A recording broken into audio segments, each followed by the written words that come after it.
and the ancestors are looking out for us. God Hayes is exposing them, man. Okay, you see that chair right there? See how big it is? Yeah. Now look at the poke here under it. Scroll down, look at the poke here under it. Never have it been made so clear. Young TV.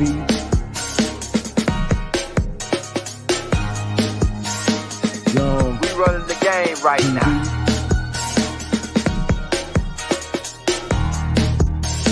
Young TV. Time to take over. Young We the hottest in the game. Hit that like, hit that subscribe button. If you just not tuned in. TV. Share, like on your Instagram, Facebook. Young TV. If you tuned in, we broadcasting live from 2030, baby.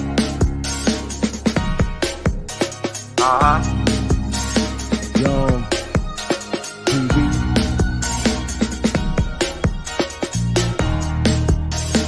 Young Taking over the game, baby. Oh yeah. Young TV. Hit that like. Young TV. Get them likes up in the air, you heard me? Young TV. Ride by. Hotel Islam. Young TV. Assalamu alaikum. Flown letter. Young TV. This is for educational purposes only. Now, people out here hear me saying the killer clowns a lot. And they're wondering who are the killer clowns. So we decided to give you a breakdown on who the killer clowns are and what they are all about. My first encounter of figuring out who these beings are comes about through one of my teachers, Mark Brady, better known as Atum Ray. And those who were there know that Mark Brady is the master of misinformation, even if you disagree with his personal life. There are a couple of you going through this cycle of this school right now. Learn what you can learn and keep it moving. Now, I remember when Mark Brady used to say there's a whole bunch of clowns in this circus. I don't think nobody really understood what he was saying but me. Then he used to say that the people who took down Baba was the clowns. He referred to them as the Shriners. And as he is teaching the class, I had to think to myself, why are these guys, these clowns, after us? What makes them clowns? And in time, I pieced it and put it together of what these clowns is all about. And why they're after us. And why they're trying to prevent the rise of a Nubian Messiah. So in order to give you a breakdown of what these beings are all about, we must take you back. For you Bible guys, because we got to tie everything in together, we must take you back to Exodus chapter 1 verse 16. When the Pharaoh thought that the Israelites were too many in number and was afraid of them, he wanted to start killing off the firstborns, or the sons. So he told the midwives, when you help the Hebrew women give birth, observe them on their birth stool. If the child is a son, kill him. But if it be a daughter, let her live. Exodus chapter 1 verse 16. So they've been trying to take us out for quite some time. Now we know all of you advanced students out there, bear with us.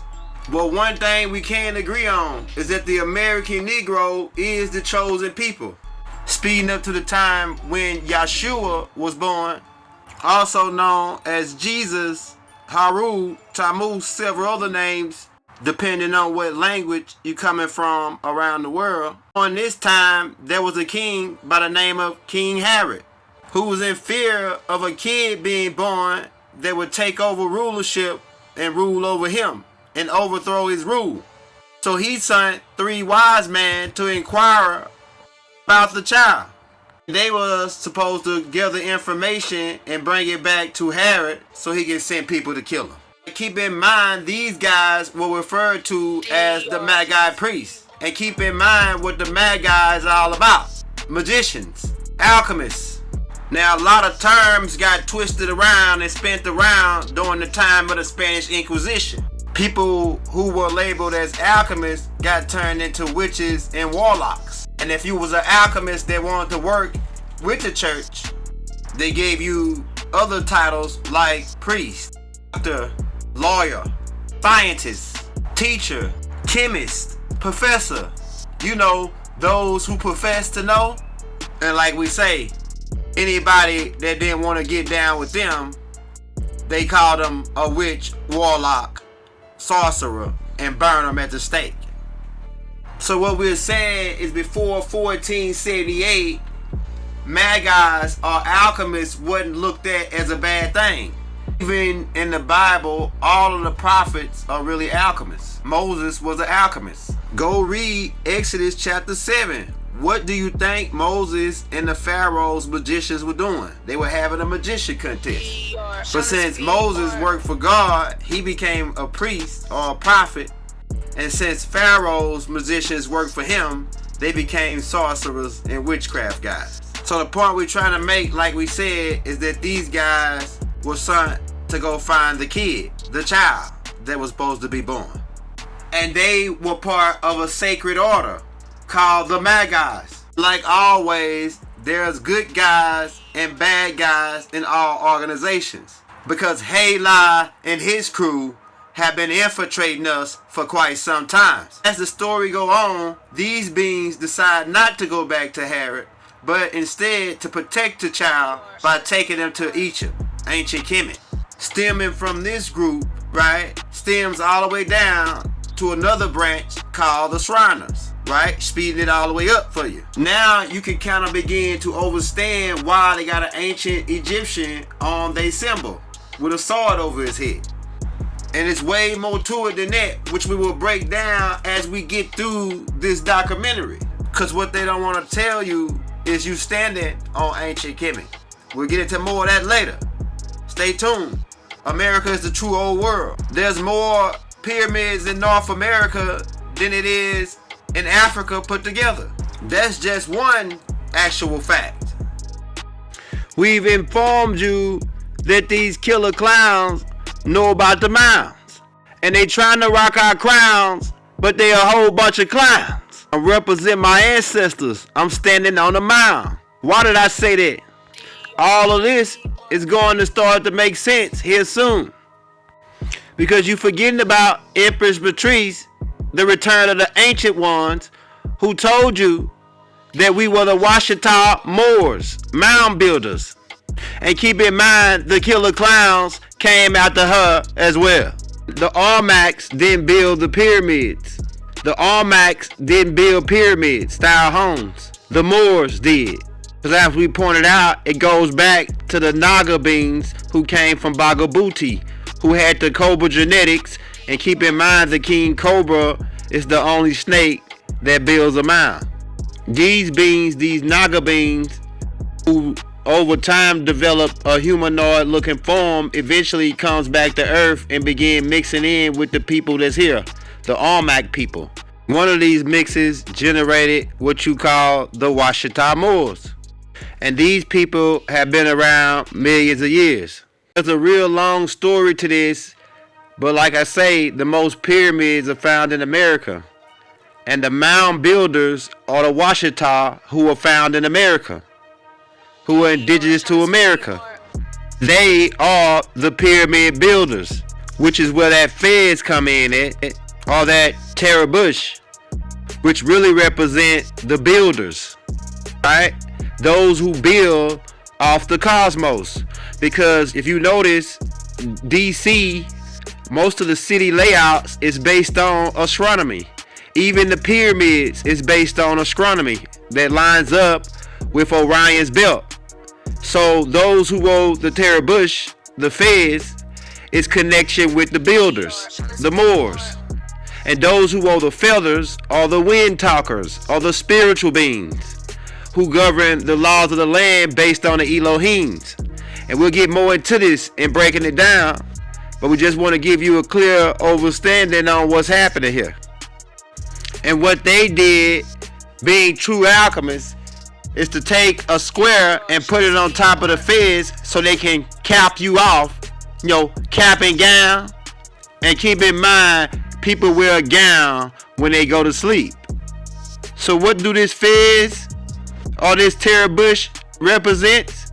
It's an alchemical headdress for builders. Because keep in mind, alchemy is a craft. Building is a craft. Laying stone is a craft. Carpentry is a craft. So as we said, which craft are you following? Or which craft is yours? So the fez or terra bush in our culture represented 360 degrees of physical information, dealing with the building and construction of things. The war bayonet or the feathers represented the spiritual nature or the 360 degrees of the spiritual side of our nature, which they were made to govern, like I said, the spiritual aspect of Mother Nature and the laws of Mother Nature. Now, I know a lot of you that's tuned in are saying, how does this tie back in to the killer clowns? Now, we're going to get into that. But some of the things we just dropped on you are some of the secrets that they're keeping to keep us asleep. Another key fact I want to point out is, if the Africans build the pyramids, then why they ain't still building pyramids today? Whether you want to accept it or not, the Africans are not the builders of the pyramids. The Washitaw Moors are. And we're still building pyramids over here today. You must forgot about the Holy Land, Kadesh, where Baba and them reconstructed pyramids. Not to mention the pyramid that's in Memphis and the pyramids that's in Las Vegas. Because whether you want to accept it or not, you people over here in America are the true mound builders. You are the true ancient Egyptians, the true Israelites. These are some of the secrets that these beings keep and been holding and guarding to keep you asleep. You are the builder that got hit in the head, referred to in their Masonic jargon during the third degree under the being mentioned of as Hiram Abiff, which is really the story of COINTELPRO II from ancient Kemet. We ain't gotta argue with you guys who think y'all trotted that old plow for Freemasonry and you think you got the shit down pat. Because you forget all of this stems from ancient Kemet. The question then becomes, who's really the widow's son? Because Inanna lost her husband Osiris, and the widow's son is Haru. A lot of this shit might go over your head. There was no Hiram Abiff. Inanna is the widow. And keep in mind, all of this stuff is stemming back, like I said, to ancient Kemet. Now I'm figuring out why certain people gotta do certain things with me specifically so they can try to steal our birthrights. Like we say in their Masonic jargon and literature, in the third degree, they give a storyline of a being, a builder, a master builder, being hit in the head. And you gotta think to yourself, what happens to a man when he get knocked on top of his head? Yeah, that's right. He get knocked out. He fall asleep. He suffers from amnesia and results back to an enocyte, the forgetful beings.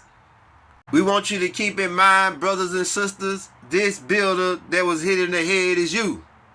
The Washitaw Moors, the mound builders, the pyramid builders, the cream of the crop, the salt of the earth, the Israelites, the trendsetters, the children of gods. As we pointed out, the fez is your national headdress. Now, it's a lot of people out here that tried to go against it, and we gotta wonder, whose side are they on? Because the fez and the war bayonet is both of our headdress, according to Empress Patrice, who pointed out that we are the Washitaw Moors mound builders, the return of the ancient ones. Also, there's two seals on back of a dollar, both coming from ancient Kemet, dealing with the mound builders and the pyramid builders. connection here. We're going to take you all the way back. But keep in mind, under the symbol to the left, which is the original seal, and under the symbol to the right is the symbol which the dirty Moors, those who look like us but ain't us, hide behind. And I want to make a correction, because I said before that the symbol of the great seal of the Moors was connected back to the dirty Moors, because at the time we were fanging anybody who we can line up that had anything to do with us losing our memory. And like I say, we trying to make a long story short here, because we getting into who are the killer clowns and why they know about the mounds and why they rocking our crown, but they a whole bunch of clowns. Keep in mind, the mounds were sacred temples and sacred schools and sacred grounds. Also, we as the Washitaw were in contact with our ancestors who were extraterrestrial beings who needed landing pads to land their different crafts, and these were sort of like landing pads. You gotta understand what we saying here. Listen up. These people call themselves Shriners. What is a shrine? You might see these shrines all the time as you drive around in your city, where they put teddy bears and candles and things for people who passed away in that specific location. So it represents death. And keep in mind, as we tried to point out to Lazarus' sisters and family members, that death is only sleep. So now that you know what a shrine is, you must understand what a shriner is. They are guards, beings who guard the tomb. So then the question becomes, just who tomb are they guarding? And what do you need a guard on a dead man's tomb for, unless you expected him to get up sometime soon? I'm here to tell you that the American Negro is the builder that was hit in the head. The mound builders, the Washitaw Moors. And these Shriners, killer clowns, are guarding the tomb to make sure we stay asleep. Now it's all gonna start to make sense to you here soon, which is part of the reason why they want you to still refer to yourself as black, Negroes, and colors. You know, beings who still need to grow. So these Shriners are guarding the tomb and protecting what they call national security, the Federal Reserve. Because Nubians waking up and realize that they're native to the land and they are not black, Negro, and color, but in fact are Washitaw Moors and Muskogee and Yamasee and Shinnecock and Apache and all the original tribes organic to the land. If they wake up and realize this, they become a threat to national security. What is their national security? What is their system backed by? The dollar. The U.S. corporation, keep in mind, is a business. So anybody rising up against the dollar becomes a threat to national security. Whether they're in-house, which is taken care of by the killer clowns, or out-house, which is taken care of by the Knights of Templar. This must be made clear. Their dollar or their fiat is not bagged by gold. They don't have any gold. It is bagged by those who claim to be American citizens. So these killer clowns' job is to protect the money, protect the Federal Reserve. You got to go get a book called The Secret Destiny of America by Manly P. Hall. And you got to understand the secret Treaty of Verona, where Woodrow Wilson fingered America with the 1913 Federal Reserve Act. Because by this time they had committed paper genocide and pretty much wiped us out, changing our identity to black, Negroes, and coloreds.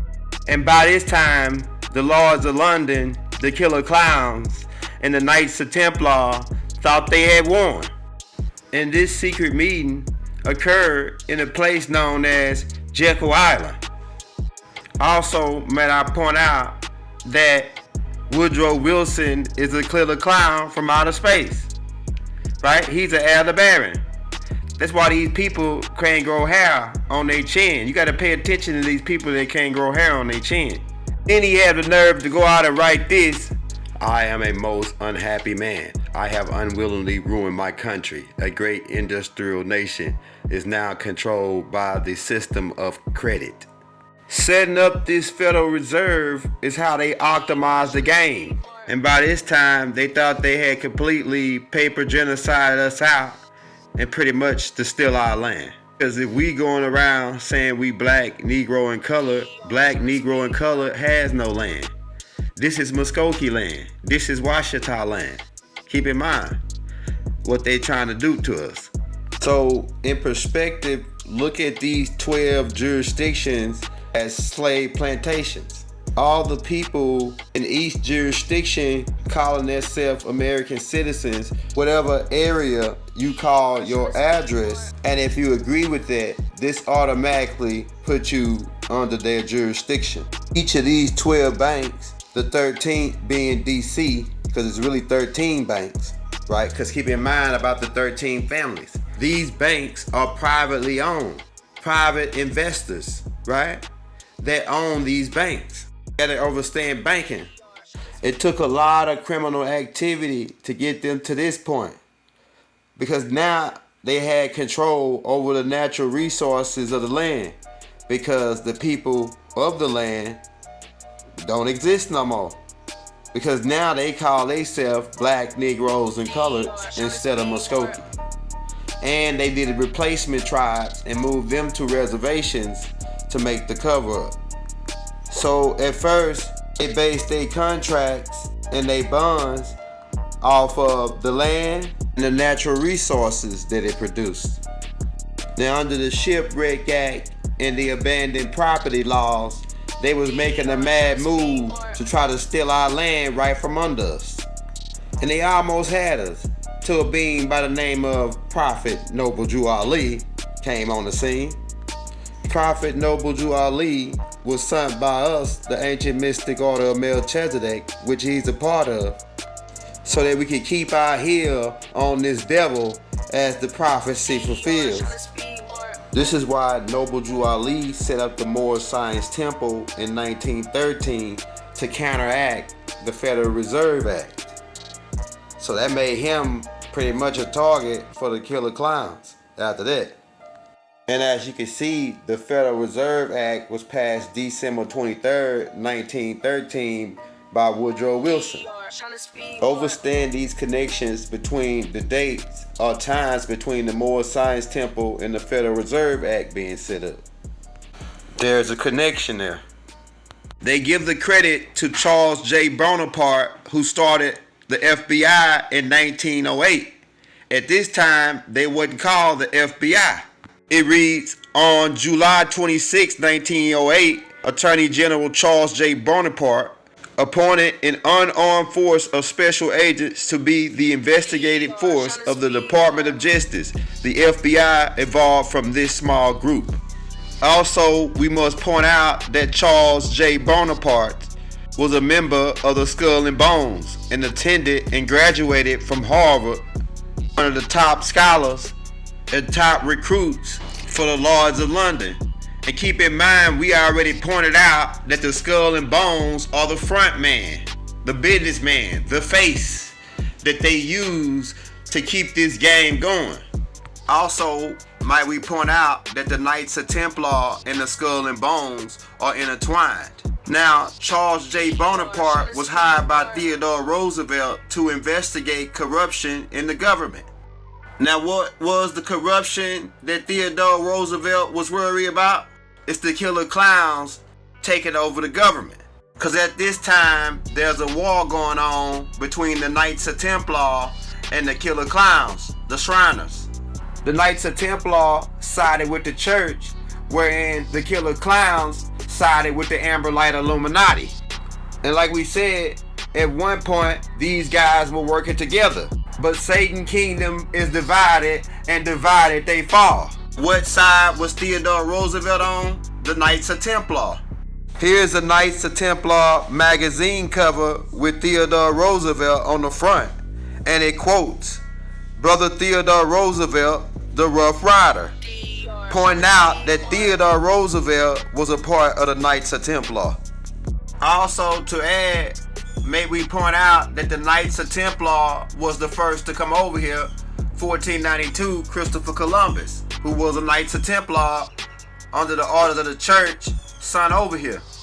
You already know about the Black Conquistadors and Hernando Cortez, or David Cortez, who came over here and pillaged and raped our people, who were Spaniards, you know, Spanish Inquisition, Knights of Templars sent by the Pope to pillage our land.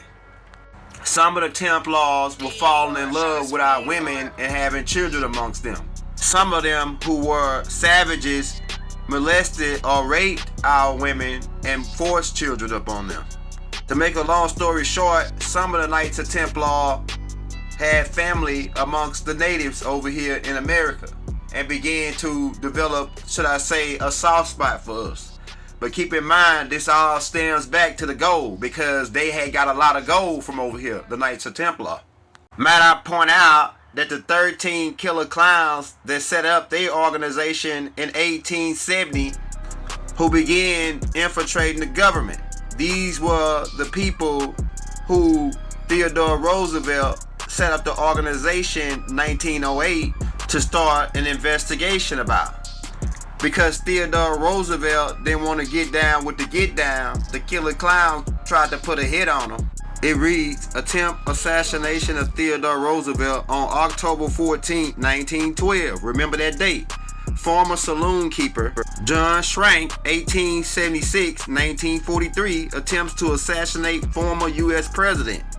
Now John Schrank was a part of the killer clowns, and we got him in a picture right here. Let me show you that picture. Here's John Schrank posing in the killer clown do-guard. And you can see the killer clowns in the background smiling and laughing. Now here's a man that just shot the president, and he's smiling, and everybody in the picture is laughing with him. Do it look like he worried about going to jail for the rest of his life? Plus, right before Theodore Roosevelt, the 25th president, William McKinley, on September 14, 1901, was took out by the killer clowns. And keep in mind, William was a Knights of Templar. Right after the assassination attempt in 1912 on Theodore Roosevelt, the killer clowns have finally infiltrated the government, by this time appointing their main poster boy, Woodrow Wilson. 1913, they signed the secret Treaty of Verona, dividing the land up, auctioning it off into 12 parts, now setting up their central banking system.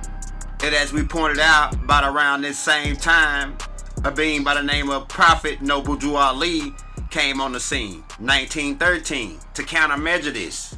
Also, another interesting fact is that Rosa Parks was born February of this same year, 1913.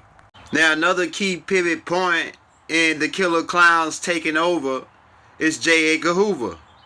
In 1924, J. Edgar Hoover was a United States government official who served as director of the Federal Bureau of Investigation, the FBI, from 1924 until his death in 1972. He built the agency into a highly effective and occasionally controversial arm of federal law. And I don't even got to beat it over your head to prove to you that J. Edgar Hoover was part of the killer clowns. We got a picture of him right there trying to rock our crowns like he know about the mines. Then I'm going to tell you about this guy Hoover. He's really a mulatto. And people was thinking that J. Edgar Hoover was part of the Ku Klux Klan. You know, KKK, Block the Three Pyramids. The Ku Klux Klan are the Knights of Templar. To your right, you see the Ku Klux Klan symbol. To your left, the Knights of Templar symbol. It's the same symbol. So like we say, this war been going on a long time in the background. The killer clowns versus the Knights.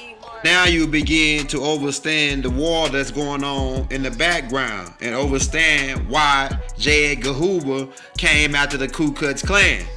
It really didn't have nothing to do with him helping black people, his reasons for taking down the Klan. His reasons for taking down the Klan is because the Klans are Knights of Templar and he's part of the killer clowns. As I pointed out, these Shriners are guarding the tomb. Why would you need a guard on a dead man's tomb unless you expect him for him to get up? Why were we referred to as the deaf, dumb, and blind? Because we are the only people on the planet walking around calling ourselves an adjective other than a noun. So J. Edgar Hoover was instrumental for the Killer Clowns to take over this newfound organization and utilize it to solidify their position in protecting the Northgate, which they say is national security, protecting the Federal Reserve. And anybody that goes against the Federal Reserve becomes a threat to national security. J. Edgar Hoover also set up the COINTELPRO operations, right, between 1956 and 1970, and still continues to this very day. Also, you must keep in mind what the Killer Clown's job was as well, to monitor the rise of a Nubian Messiah. Anybody that would rise up, that could lift our people up with a strong grip, rolling back the stone, reminding us that we are the master builders, the mound builders, the cream of the crop. Now we'll get more into COINTELPRO and COINTELPRO operations on Volume 2. And keep in mind, COINTELPRO is operations of the Killer Clowns. COINTELPRO and Black Death operations mainly set up to monitor the rise of a Nubian Messiah, bringing Noble Drew Ali and Marcus Garvey, some of the first people to be put on that list. Marcus Garvey was trying to take their product back to Africa, while Noble Drew Ali was a threat to national security because he was waking people up, reminding them that they indigenous to the land and that they're not black, Negroes, and coloreds. This put them on J. Edgar Hoover's list, and they became a threat to national security. What really ticked these Killer Clowns off was 1928, the Havana Conference, where Noble Drew Ali showed up and claimed the land for the 5 indigenous tribes and put it into a trust. The Killer Clowns was furious. All they had worked for that amount of years, all reduced to nothing by Noble Drew Ali.